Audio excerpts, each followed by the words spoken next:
What's holding you back from doing it? That I'm not good enough. That's something that I've felt a lot of growing up. If even a global superstar like Selena Gomez can feel this way, do we even stand a chance? If you resonate with this and you feel like no matter what you do, you're just not good enough, like you don't quite fit, remember, if you are broken, you do not have to stay broken. let's first understand what the problem is. Not feeling enough often starts with conditioning, childhood, cultural, and societal. It builds slowly through repetition. For example, when Selena was still a teen, she was constantly criticized, which slowly chipped away at her self-worth. I had been told I needed to look better, that I needed to dress cooler, that my tour was kind of lame, and I was trying to be someone I wasn't. Additionally, because Selena started acting at just 7 years old, much of her childhood took place in a professional environment, one built on constant competition and performance. When you grow up in spaces where praise only follows achievement, your brain can start linking being valued with being impressive. Over time, that can make you believe that your worth depends on what you accomplish and not on who you are. One way you can be conditioned in this way is through pressure and expectations. As you can imagine, Selena felt immense pressure growing up under the public eye. Not only was she criticized a lot, she also felt a big responsibility towards the children who were looking up to her. Being a Disney Channel star made her feel like she always had to be a perfect role model. But even when she started breaking out of her Disney Channel era, the pressure didn't go away. She even had to stop a tour due to the immense anxiety and depression caused by the lingering feeling of never being enough. She opened up about her struggles in an interview with Vogue magazine, saying, "Tours are a really lonely place for me. Basically, I felt I wasn't good enough, wasn't capable. I felt I wasn't giving my fans anything and they could see it." So, if you are conditioned to believe your worth depends on your accomplishments, that can make your brain put pressure on you to perform in order to keep you safe. So, pressure and expectations are put on us externally first, and then we internalize it. One really sneaky way this kind of conditioning can make its way into our lives is through these devices we carry around all day. Let's talk about comparison and social media. One of the most dangerous things for self-worth we do every day is consume social media. We scroll through our feeds and see highlight reels that our brain takes as reality. Selena's been open about this too. At one point, she was the most followed person on Instagram and said it was destroying her self-image through an unnecessary amount of hate and comparison. When you already doubt your worth, social media is gasoline to that fire. The algorithm rewards comparison, and the more you scroll, the worse your self-esteem gets, which makes you scroll more. It's a loop Selena eventually broke by literally handing her Instagram over to her team and deleting the app. I haven't been on the internet in 4.5 years. What does that do to detox your life? It has changed my life completely. I am happier. I am more present. If you also struggle with social media use but cannot afford a team to help you with it, I made another video about social media addiction where I share what helped me manage my use, and I will link this video here somewhere. I wanted to take a moment to briefly look at the effects low self-worth can have on our lives, because while some effects are obvious, others took me years to connect back to it. And honestly, most of them are interconnected. It usually starts with self-doubt, that constant second-guessing, even when you're actually capable. And from there, we tend to cope in one of two ways. When feeling not enough, some people try to numb it by distracting themselves. That can look like endless scrolling, gaming, binge eating, or even substance use. Anything that keeps us distracted from our inner turmoil. The other common response is the complete opposite, trying to outrun the feeling of not being enough. You overcompensate by working harder, achieving more, or trying to please everyone. This often shows up as perfectionism, where you set yourself impossible standards in order to prove your worth. Selena seems to lean in this direction. I grew up anxious. I felt like I needed to perform and I needed to be the best I possibly could be. And with perfectionism often comes chasing external validation. Grades, promotions, relationships, appearances, all in a pursuit to feel better inside. And then there's people pleasing, which I'd call perfectionism applied to relationships. is. It's when you try perfecting your behavior to gain others' approval and protect yourself from criticism or hurt. You overgive, say yes when you mean no, and feel uncomfortable receiving love because you don't fully believe you deserve it. Selena's hit Lose You to Love Me beautifully captures that realization in these lyrics.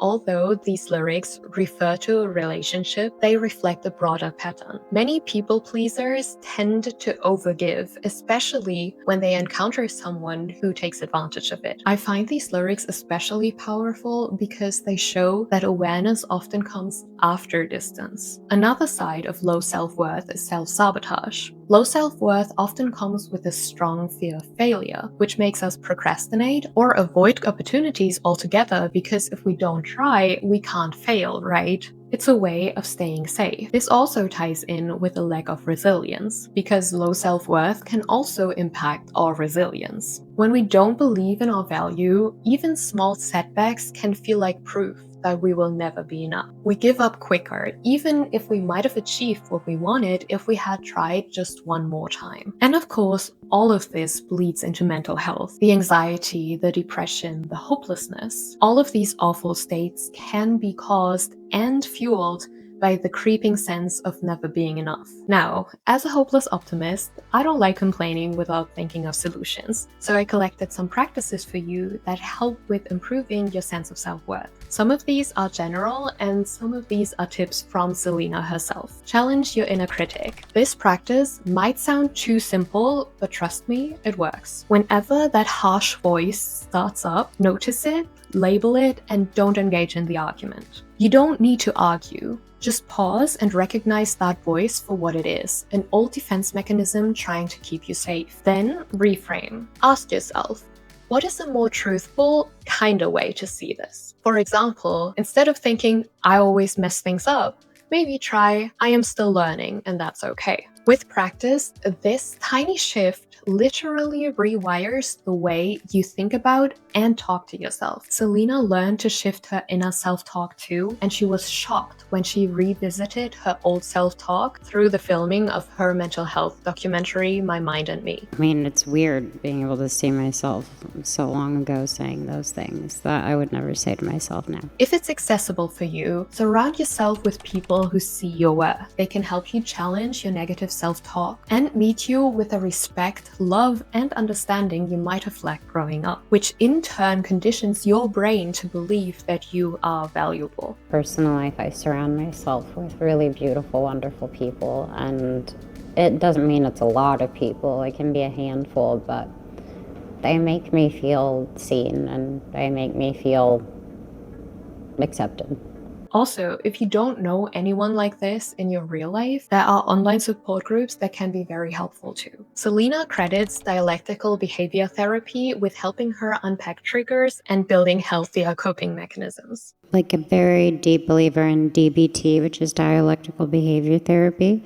And that's something that I hold close to me. And a lot of those skills are things I've learned, like RAIN, which is recognize and allow your feelings, investigate them, and then nurture yourself. And things like that will kind of pop into my head, and it's reassuring. But sometimes I just have to let myself feel it and let it pass. But don't panic if you don't have the resources to start therapy. Start from where you are. For example, there are RAIN worksheets online that you can fill out by yourself. That might be a first step to unraveling those thoughts. Also, in my experience, it can be very helpful to journal about what triggers your not enough thoughts, because writing forces your brain to slow down and think in a more structured way, which tremendously helped me in the past. Another practice that really stood out to me from Selena was self-acceptance without judgment. In one interview, she said she doesn't think she's the best singer, but she didn't say it with insecurity. She said it with calm honesty, adding that she sees her strength in storytelling. You have all this incredible singing success, hit after hit after hit, and yet I heard you fairly recently tell someone, I don't think I'm the best singer. Yeah, that's true. You don't, What do you mean? I think that I'm great at storytelling. I think ballads are my strong point, and I think it's important to understand where my strong points are and to, develop a skill in a way where I'm still learning about my voice. My voice changes, but I truly believe that I can convey a story through my voice, and I'm very proud of it. It doesn't necessarily define anyone as a better singer or a worse singer than me. I don't view it that way. I think everyone has their strengths, and I'm a huge fan of following all of the powerful women in music who have their own individual style. And I would just say that I have my own style as well. But I think that was simply said not in a negative way. It was just more, this is where I feel I'm best at, and that's okay. I found that very inspiring. Instead of being ashamed or defensive, she looked at herself with curiosity, acknowledged her strengths and limits, and still felt secure in her identity. That's a mindset shift that can really help when you struggle with not feeling enough. You don't have to be the best to be worthy. You can still recognize what you bring to the table, even if it doesn't look like everyone else's version of success. The bottom line is, we are all just people. We all have our strengths and weaknesses, and we all have the same amount of innate value. That also means that you are not worth less than somebody else, even if it might feel that way. Sometimes, instead of trying to squeeze ourselves into who we think we should be, we have to take a step back and see ourselves for who we really are. And maybe it's not you who has to change fundamentally. Maybe you can change things to fit you.